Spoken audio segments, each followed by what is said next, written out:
من الشيطان الرجيم بسم الله الرحمن الرحيم تلك الدار الآخرة نجعلها للذين لا يريدون علوا في الأرض ولا فسادا والعاقبة للمتقين من جاء بالحسنة فله خير منها ومن جاء بالسيئة فلا يجزى الذين عملوا السيئات إلا ما كانوا يعملون۔ یہ آخرت کا جو گھر ہے ہم نے اس کو خاص کیا ہے ان لوگوں کے لیے جو زمین کے اندر بڑا بننا نہیں چاہتے اور فساد نہیں پھیلاتے، اور آخرت کا بہترین انجام پرہیزگاروں کے لیے ہے۔ جو شخص نیکیوں کے ساتھ آئے گا، نیکیاں اپنے ساتھ لے کر کے آئے گا تو اس کے لیے وہ بہتر ہوگا، اور جو شخص برائیوں کے ساتھ آئے گا تو برائی کا بدلہ اتنا ہی ملے گا جتنا اس نے برائی کیا ہوگا۔ محترم سامعین کرام، یہ دو آیات ابھی آپ کے سامنے پڑھی گئی ہیں، سورۃ القصص آیت نمبر 83 اور 84، 80 پر 3 اور 80 پر 4، یہ دو آیتیں آپ کے سامنے تلاوت کی گئی ہیں۔ آخری چند آیات ہیں جو کل آپ کے سامنے تلاوت کی جائیں گی۔ ان آیات کے اندر جو ابھی آپ کے سامنے تلاوت کی گئی ہے سورۃ القصص میں ہے، اور سورۃ القصص میں اللہ تبارک و تعالیٰ نے موسیٰ علیہ السلام کے واقعے کو بیان کرنے کے بعد، فرعون، حامان اور قارون کے واقعے کو بیان کرنے کے بعد چند باتیں بطور نصیحت اللہ تبارک و تعالیٰ نے تمام انسانوں کے لیے کی ہے۔ خاص طور سے فرعون اور قارون اور مکہ میں جو بڑے بڑے سرداران اور چودھری قسم کے لوگ تھے، ان تمام لوگوں کے کیریکٹر کو سامنے رکھتے ہوئے اللہ تبارک و تعالیٰ نے بطور نصیحت تمام انسانوں کے لیے چند باتیں کہی گئی ہیں، جس میں سے کچھ باتیں آج آپ کے سامنے بیان کی جائیں گی، اور کچھ باتیں جو خاص مسلمانوں کے لیے نصیحت ہے وہ کل آپ کے سامنے بیان کی جائے گی۔ اللہ تبارک و تعالیٰ پہلی آیت کریمہ جو آج تلاوت کی گئی ہے، یعنی آیت نمبر 83 میں فرمایا، تلک الدار الآخرۃ نجعلها للذین لا یریدون علوا فی الارض ولا فسادا۔ یہ جو آخرت ہے، آخرت کا جو گھر ہے، خاص طور سے آخرت کا گھر جنت، ان لوگوں کے لیے اللہ تبارک و تعالیٰ نے خاص کیا ہے جو زمین میں علو نہیں چاہتے۔ علو کا مطلب ہوتا ہے سربلندی، لیکن یہاں پر علو کا مطلب ہوتا ہے متکبر، مغرور۔ جو شخص متکبر بنے، جو شخص مغرور بنے، جو شخص دنیا کے اندر بڑا بننا چاہے، دوسروں کو دبا کر کے رکھنا چاہے، سب کے اوپر دمن کر کے رہنا چاہے اور فخر و غرور کے ساتھ رہے، دنیا کے اندر شہرت چاہے، ناموری چاہے، ایسے تمام لوگوں کے بارے میں اللہ تبارک و تعالیٰ نے کہا کہ ایسے لوگوں کے لیے آخرت کا گھر مخصوص نہیں ہے۔ آخرت کا گھر ان لوگوں کے لیے مخصوص ہے جو متکبر بن کر کے نہیں رہتے ہیں، بڑا بن کر کے نہیں رہتے ہیں، دوسروں کو دبا کر کے نہیں رہتے ہیں، بلکہ منکسر المزاج بن کر کے رہتے ہیں، اللہ کے حکم کے سامنے جھکنے والے ہوتے ہیں۔ ایسے لوگوں کے لیے اللہ تبارک و تعالیٰ نے آخرت کے گھر کو مخصوص کر کے رکھا ہے۔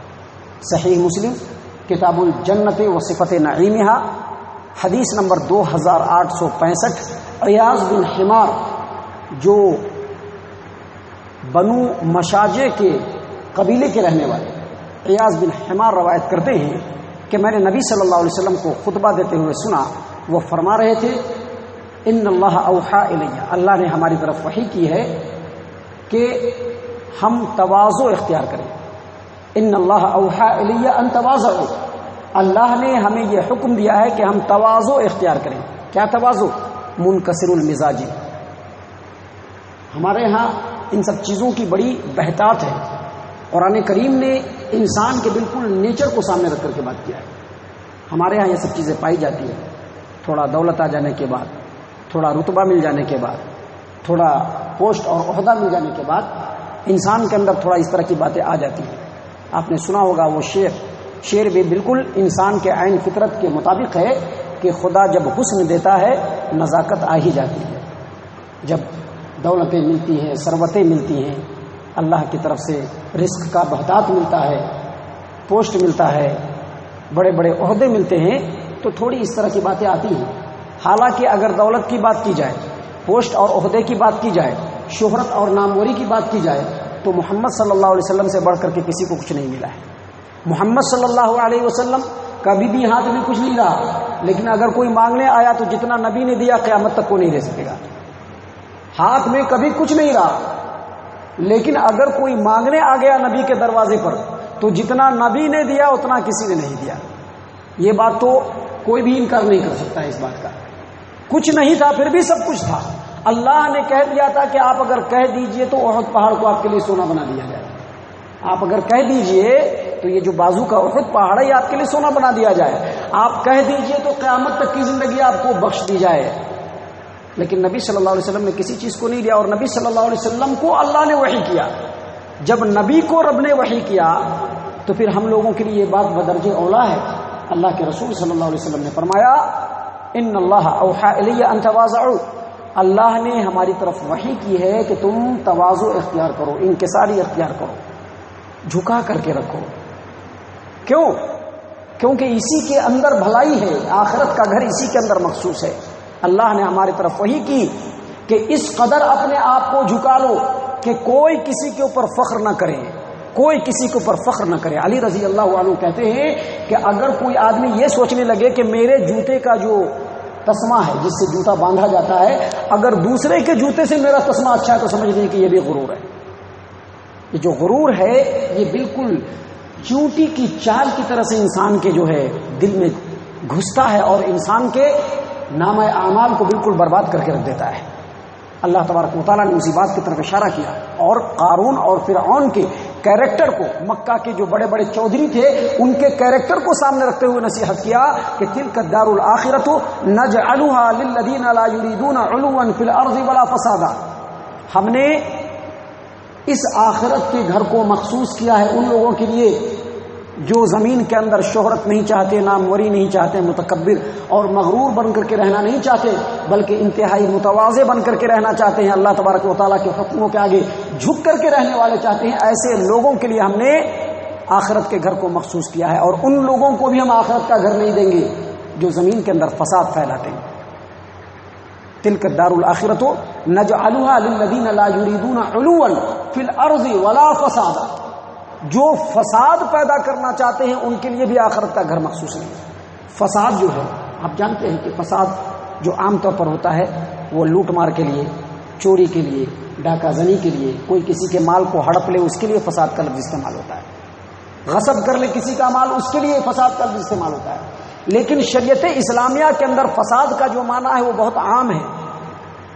فساد اس کو کہتے ہیں کہ انسان کوئی کام کرتا ہے اور اس میں حد سے آگے بڑھ جاتا ہے, حق کو پامال کر دیتا ہے, دوسرے کے حق کو روند ڈالتا ہے, یہ فساد ہے. قارون کے قصے میں آپ دیکھیں گے کہ اللہ تبارک و تعالیٰ نے قارون کو فساد فی الارض کا مجرم قرار دیا کہ قارون جو ہے زمین کے اندر فساد پیدا کرتا تھا. حالانکہ قارون کسی کا مال نہیں لوٹتا تھا, کسی کو قتل نہیں کرتا تھا, کسی کو سزائیں نہیں دیتا تھا بلا وجہ, کسی کے اوپر ظلم و زیادتی نہیں کرتا تھا. اس کا فساد یہ تھا کہ رب نے جو اس کو مال دیا تھا اس مال کے ذریعے سے لوگوں میں فتنہ پیدا کرتا تھا. اس کا فساد یہ تھا کہ اللہ نے اس کے مال میں دوسرے لوگوں کا حق رکھا تھا لیکن اس نے لوگوں کا حق ادا نہیں کیا. یہی فساد کی لڑ سے ایک انسان ہے.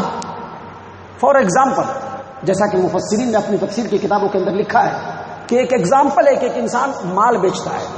اب وہ مال بیچنے میں جھوٹ بول کر کے یا فراڈ کر کے, چیٹنگ کر کے اگر مال کو بیچ دیتا ہے تو یہ بھی فساد کی لڑ ہے, کیونکہ اس نے دھوکہ دیا, جھوٹ بولا, اور جو مال کی اصلیت تھی اور جو اس کی اصل قیمت تھی اس کے اندر لوگوں کو دھوکہ دیا, فریب دیا, چیٹنگ کیا, جھوٹ بولا اور جھوٹ بول کر کے وہ مال لوگوں کے متھے چڑھایا اور اس کا پیسہ لیا, گویا اس نے لوگوں کے حق کو مارا. یہ بھی فساد ہے.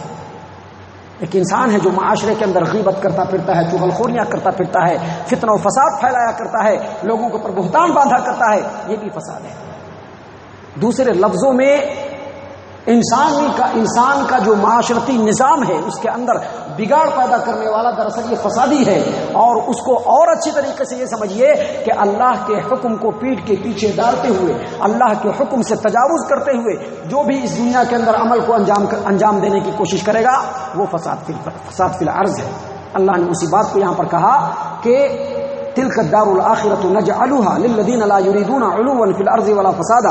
یہ جو آخرت کا گھر ہے ہم نے مخصوص کر رکھا ہے ان لوگوں کے لیے جو نہ ہی دنیا کے اندر مغرور اور متکبر بن کر کے رہنا چاہتا ہے اور نہ ہی فساد پیدا کرنا چاہتا ہے. والعاقبۃ للمتقین, اور یاد رکھو بہترین انجام ہمیشہ پرہیزگاروں کے لیے.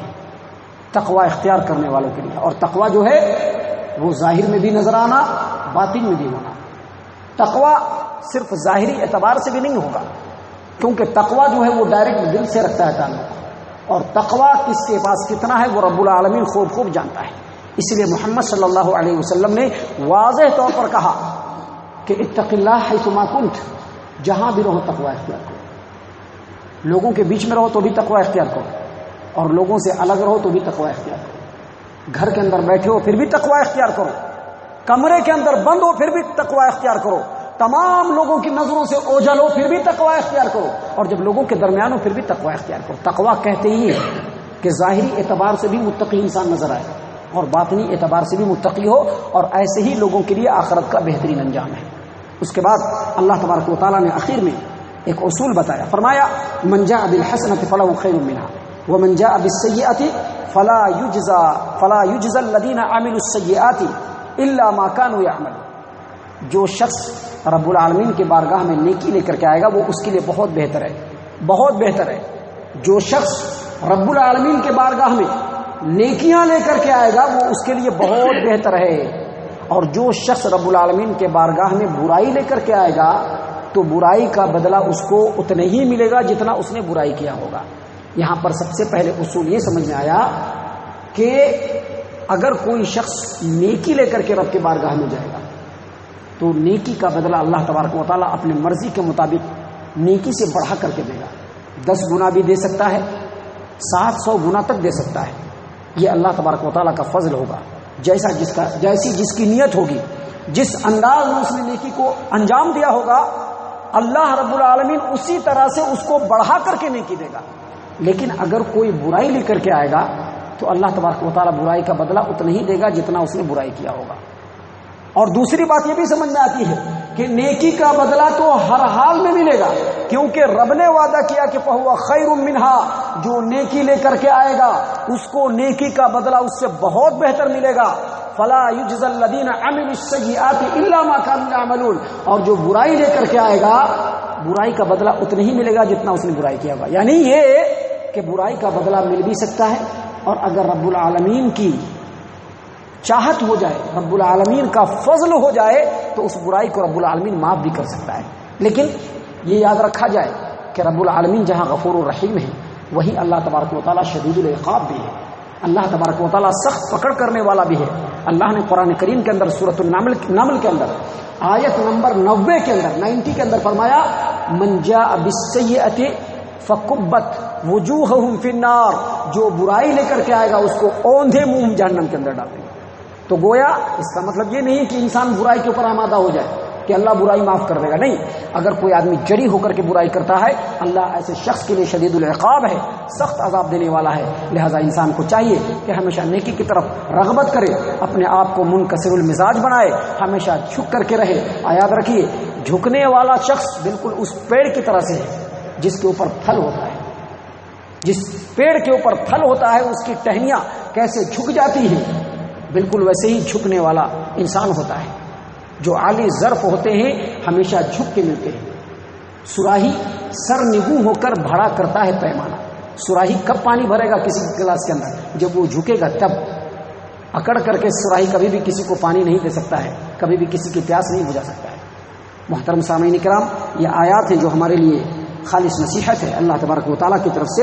ان آیات کے اوپر غور و فکر اور تدبر کرنے کی اللہ تبارک و تعالیٰ ہم تمام کو توفیق عنایت فرمائے. یہ آیات ہم سے جن بات کا تقاضا کرتی ہے، جن باتوں کا تقاضا کرتی ہے، جن باتوں کا ڈیمانڈ کرتی ہے، اللہ تبارک و تعالیٰ ان باتوں کو پورا کرنے کی توفیق عنایت فرمائے. آمین یا رب العالمین. وما علینا الا البلاغ المبین.